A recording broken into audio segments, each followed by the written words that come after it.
మనతో పాటు బీఆర్ఎస్ నాయకులు ఉపేంద్ర అన్న ఉన్నారు, మాట్లాడే ప్రయత్నం చేద్దాం. నా ఓటమిని అంగీకరిస్తున్నారా? నైతికంగా ఇంకేమన్నా ఆశలు ఉన్నాయి? ఇప్పుడు నేను ఎలక్షన్ అంటే ఇప్పుడు ఈ ఒక్క ఎలక్షనే కాదు కదా, ఇంతటితోటే మనం చేతులు కట్టుకొని ఇంట్లో కూర్చోం కదా ఓడిపోయింది అనడానికి. ఇలా ఓటమి రేపు గెలుపు. సముద్ర కిరీటం ఇట్లా పడిపోతుంది, లేస్తుంది. కానీ మేమే గెలవబోతున్నాం, మా పార్టీ గెలుస్తుందని చాలా ప్రచారం చేసుకున్నారు. సో కాంగ్రెస్ పార్టీ అయిపోయిందని అన్నారు, కానీ మొత్తానికి రిజల్ట్ మాత్రం తారుమారు. నేనేమంటున్నా, వాడు ఒక్క పార్టీ కాదు కదా, వాడు 3 పార్టీలు వచ్చిండు. సిద్ధాంత వైరుధ్యం ఉన్నటువంటి ఎంఐఎం బీజేపీ కలిసిపోయింది. ఢిల్లీలో సిద్ధాంతపర వైరుధ్యం ఉన్న కాంగ్రెస్ పార్టీ బీజేపీ కలిసిపోయింది. 3 పార్టీలు సందులలో గుంపులు గుంపులుగా తిరిగాయి. మేము సింహం సింగిల్గా వచ్చింది. నేనేమంటున్నా, అయినా కూడా మాకు గౌరవప్రదమైన ఓట్లు వచ్చినాయి.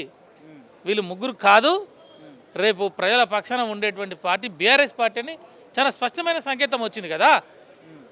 100% మాకు మంచి మెజార్టీ వచ్చింది ఇక్కడ. ఇది ఓటమిగా మేము అనుకోవట్లే. ఫినిక్స్ పక్షిలాగా రెట్టింపు ఉత్సాహంతో ముందు పోతాం. 100% తెలంగాణలో వచ్చేది బీఆర్ఎస్ రాజ్యమే. 10 సంవత్సరాలు రేవంత్ రెడ్డి ముఖ్యమంత్రిగా ఉంటాడు అంటూ ప్రచారం చేసుకుంటున్నారు. పగటి కళలుగా అంటారు వాళ్ళు. పగటి కళలు. చంద్రబాబు నాయుడు కూడా విజన్ 2020 అన్నాడు. ఎప్పుడు మన చిన్నప్పుడు ఆ విజన్ 2020 వచ్చేసరికి ఇక్కడ 2 ముక్కలైంది రాష్ట్రం.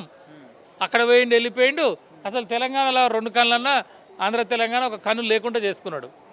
ఇవన్నీ కూడా ఊకదంపుడు ఉపన్యాసాలు ఏనికి పనికొస్తాయి. నేను ఇంకా 20 ఏళ్ళు ఉంటా, 30 ఏళ్ళు ఉంటాయి అనేది వింటున్నావా? కాబట్టి అవన్నీ ఉత్తమ మాటలు, అవన్నీ పనికిమాలిన మాటలు. కాబట్టి నేను ఏమంటున్నా, ఇప్పటికైనా 420 హామీలలో 6 గ్యారంటీలలో ఆ 420 సంగతి ఏందో కానీ 6 గ్యారంటీలన్నా అమలు చేసి ఇలా అల్లకల్లోలమైన హైదరాబాద్ నగరంలో ఆ రియల్ ఎస్టేట్ రంగం, లేకపోతే ఆ కన్స్ట్రక్షన్ రంగాన్ని నిలబెడితే వేలాది లక్షలాది మంది జీవితాలు బాగుపడతాయి. ఆ కాళేశ్వరం ఏదో సరిచేసి ఆ నీళ్ళు ఇవ్వండి. సరి చేసుకుంటుందా ప్రభుత్వం మరి వైఫల్యాలు? నేను చిత్తం మార్చుకోవాలి. ఆ చిత్తం మారితే, వాళ్ళ బుద్ధి మారితే, వాళ్ళ ఆలోచనలు మారితే చేసుకోవచ్చు బ్రహ్మాండంగా. ఎవడొద్దానని మాకన్నా ఎక్కువ చేయమంటున్నాం కదా. తెలంగాణ నాగం చేయకండి రా అని మేము చెప్తున్నాం, నేర్చుకోండి రా అని చెప్తున్నాం, చదువుకోండి రా అని చెప్తున్నాం. జ్ఞానంతో బుద్ధితో తెలియకపోతే కేసీఆర్ దగ్గర పోయి కూర్చొని అడగండి రా అని చెప్తున్నాం. అయినా పనికిమాలిన రాజకీయాలు చేస్తుంటే జనం వంగబెట్టి తిట్టకోగిలాగా తీసుకొని కొడతారు వాళ్ళని, కాంగ్రెస్ నాయకుల్ని. లోకల్ బాడీలో 42% ఇస్తా అన్నావు. నువ్వు ఆ 9th షెడ్యూల్లో పెట్టి చెయ్యి. రేపు ప్రధానమంత్రి కాడ, రాష్ట్రపతి కాడ కూర్చొని వీళ్ళందరినీ తీసుకుపోయి భారతదేశంలో ఉన్న రాజకీయ పార్టీలందరితో కూర్చొని చెయ్యి. చేసే కదా నేను నమ్మేది. నువ్వు అది చేయవు. నీ చేతిలో ఉన్న కార్పొరేషన్లు 27 కార్పొరేషన్లు ఉంటే ఆ కార్పొరేషన్ లేకుండా మనకి మంత్రిత్వ శాఖ ఇస్తాడు ఎంబీసీలకు, అది ఇవ్వకుండా 20,000 కోట్ల బడ్జెట్ ఇస్తున్నాడు, అవి ఇవ్వకుండా నీ చేతిలో ఉన్న ఏమి చేయకుండా ఎవడో రాష్ట్రపతి చేయాలా, రాజ్యాంగం చేయాలా, రాహుల్ గాంధీ చేయాలని చెప్పి బీసీలని మోసం చేయకుండా పోతే రేపు స్థానిక సంస్థల ఎన్నికల్లో వేస్తారు నిన్ను. తప్పకుండా కాంగ్రెస్ పార్టీని బట్టలు ఇప్పదీస్తారు. బట్టలు ఇప్పదీసి తీటకోకి లాగుతారు, కొడతారు.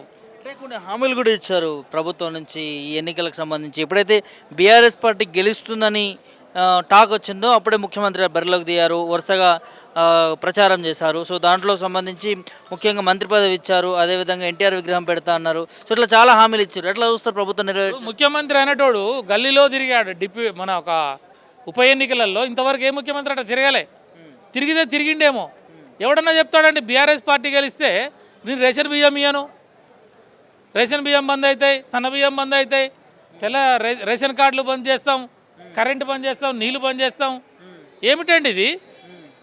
ఇట్లాంటి మాటలు మాట్లాడొచ్చా ముఖ్యమంత్రి? బెదిరించి ఓట్లు వేయించుకున్నారా? 100% బెదిరించాడు. ఎవరు తెలంగాణలో ఎటు పెడతా అంటే ఆశ, కొడతా అంటే భయం. వాళ్ళంతా కూడా ఏంది, టైర్లు పంక్చర్ చేసేవాళ్ళు, ఉల్లిగడ్డలు అమ్ముకునే వాళ్ళు, అరటిపండ్లు అమ్మేవాళ్ళు, చికెన్ సెంటర్ వాళ్ళు, చిన్న చిన్న టీ కొట్లోళ్ళు, లాండ్రీ షాపుల వాళ్ళు. అక్కడ జనాల్ని చూడండి మీరు. బిలో పావర్టీ జనం ఉన్నారాడా. అక్కడ రేషన్ కార్డు పోతుంటే భయపడా, సన్నబియ్యం పోతామంటే భయపడా, కరెంట్ ఇవ్వమంటే భయపడా. ఇప్పుడు చాకాలి మంగళూరులో కరెంట్ ఇచ్చినాం తమ్మి మనము 200 యూనిట్ల వరకు బీఆర్ఎస్ గవర్నమెంటు. బీఆర్ఎస్ గెలిస్తే నేను అవన్నీ తీసేస్తాను వీడు బెదిరించాడు. అట్లా చేయొచ్చా ముఖ్యమంత్రి? అదొకటి. రెండోది ఏంటంటే అధికారంలో ఉన్న పార్టీ అయితేనే అభివృద్ధి జరుగుతుందని చెప్పాడు. ప్రతిపక్షానికి ఓట్లేస్తే ఏం లాభం అని చెప్పాడు. ఇవాళ ముస్లింలకి అది మన శ్మశానం కబ్రస్థానం కావాలంటే నాకు ఓట్లేయి, లేకపోతే నేను ఇయ్యను, ఆ సమస్యను పరిష్కారం చేయనని ముస్లింలను బెదిరించాడు. హైటెన్షన్ వైర్స్ ఉన్నాయడా, హైటెన్షన్ వైర్లు తీయాలంటే నాకు ఓట్లేయమన్నాడు. నల్లా నీళ్ళు రావాలన్నా, మురికి కాలువలు బాగా కావాలంటే నాకు ఓట్లు వేయకపోతే ఇవన్నీ నేను కథం పట్టిస్తాడు. బెదిరిపై కూడా ఓట్లేస్తామో జనం. ఒక ప్రలోభ చేశాడు, బెదిరించాడు. ఉమ్మడి ఆంధ్రప్రదేశ్ రాష్ట్రంలో మనం చూసాం, రాజశేఖర రెడ్డి ఆ పీరియడ్లో నంద్యాలలో పోలింగ్ బూతులు ధ్వంసం చేశారు, రిగ్గింగ్లు చేస్తున్నారు, కబ్జాలకు తీసుకున్నారు. రిగ్గింగ్ల పర్వం ఎక్కడున్నది? ఆంధ్రప్రదేశ్ గవర్నమెంట్లో మనం చూసాం. మళ్ళీ తిరిగి మన బీఆర్ఎస్ పాలన 10 సంవత్సరాల తర్వాత మళ్ళీ ఇప్పుడు ఈ కాంగ్రెస్ గవర్నమెంట్లో మళ్ళీ రిగ్గింగ్లు అని చెప్పి టీవీలలో పేపర్లో చూసాం. పోలింగ్ బూత్లలో డబ్బులు పంచి 2500 3000. ఏం చేస్తుంది పోలీస్ శాఖ మరి? పోలీస్ శాఖ అడుగులకు మడుగులు వచ్చింది కదా, వాళ్ళకే తాబేదారులుగా మారిపోయారు. ఎలక్షన్ కమిషను, పోలీసు, ఇంటెలిజెన్స్ వాళ్ళ కంట్రోల్లో తీసుకున్నాడు కదా. సామభేద దాన దండోపాయాలని చెప్పేసి మొత్తం కూడా మిరాయి సినిమాలో వాడు మహావీర్ ఉన్నాడు కదా, చూసినావా ఆ సినిమా? అట్లా కంట్రోల్లో చేసినాడు కదా. కుంభమేళా మీద ప్రయోగిస్తాడు వాడు. అట్లనే వీళ్ళు జూబ్లీహిల్స్ మీద ప్రయోగించారు కాంగ్రెస్ నాయకులు. ఇదొక విజయమానండి ఇది? నా దృష్టిలో ఇది విజయమే కాదు. ఇది విజయం ఏదైనా ఉన్నదంటే అది బీఆర్ఎస్దే. ఎందుకంటే ప్రజలు చాలా స్పష్టంగా ఉన్నారు. కొడక నువ్వు నగరాలు చేస్తే రేపు నిన్ను కుర్చీల నుంచి జుట్టు బట్టి గుంజి కిందేసి బీఆర్ఎస్ని నిన్ను సీట్లో కూర్చోబెడతా అని చెప్పి చెప్తున్నాడు. ప్రజలకు నేను హ్యాట్సప్ చేస్తా ఉన్నా. ఏదేమైనా కూడా వాడు హామీలు ఇచ్చింది ఏందో ఆ హామీలన్నీ కూడా నెరవేర్చకపోతే మాత్రం వాళ్ళ పక్షాన, ప్రజల పక్షాన మేము ఉంటాం, పోరాటం చేస్తాం.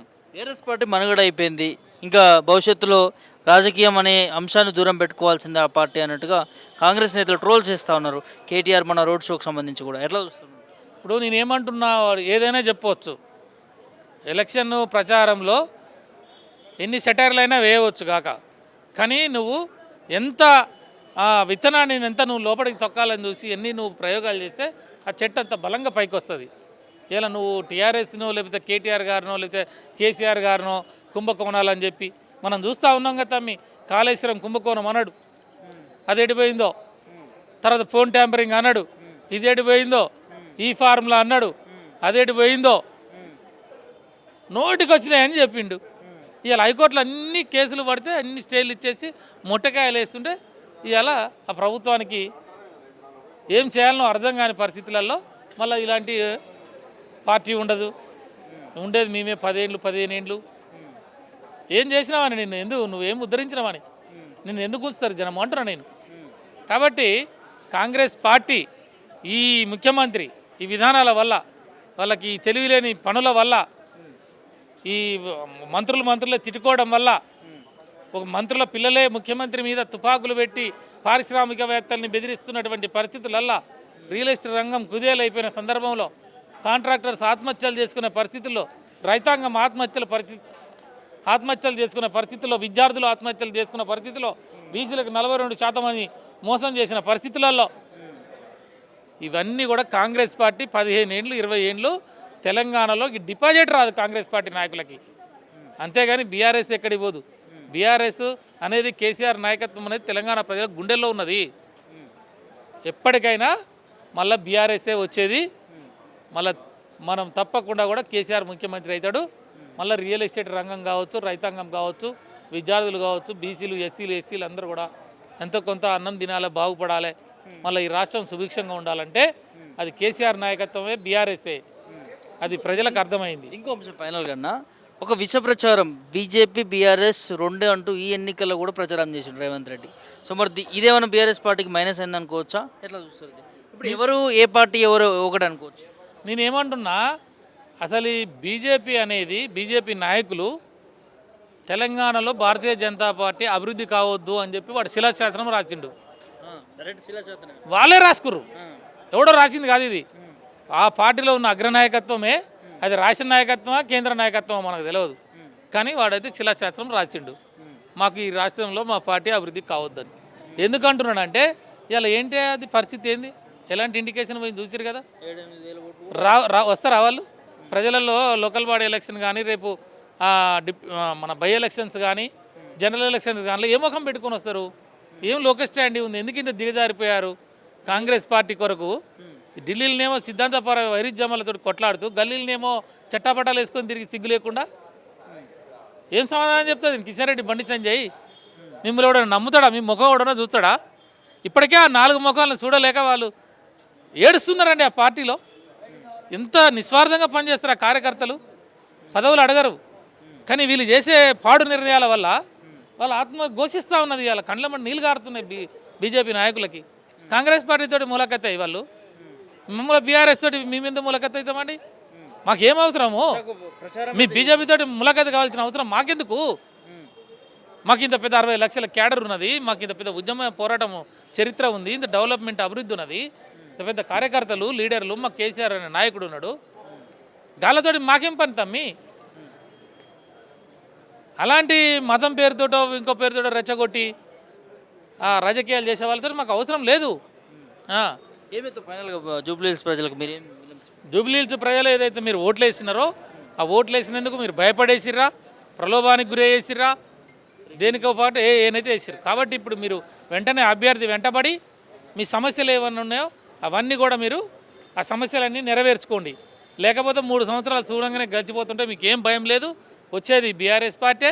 మా పార్టీని గెలిపిస్తే ముస్లింలకి అది శ్మశానం కానీ, లేకపోతే హైటెన్షన్ వైర్లు కానీ, లేకపోతే ఆ నీళ్ళ సమస్య కానీ, మురికి సమస్య కానీ అన్నీ తీయటానికి కేసీఆర్ నాయకత్వంలో బీఆర్ఎస్ పార్టీ మీ కూతవేడి దూరంలోనే ఉన్నది. మీకు ఏ ఇబ్బంది వచ్చినా వాళ్ళు చేస్తున్నా ఏం చేయకపోయినా మీరు బీఆర్ఎస్ పార్టీకి రావచ్చు. ఇది జనతా గ్యారేజ్ అయి ఉన్నది. మీరు ఇక్కడ చెప్పుకోవచ్చు. ఓట్లు అక్కడ వేసినా కూడా రేపటి నుంచి ఇక్కడికి రావచ్చు, మీ సమస్యలు చెప్పుకోవచ్చు.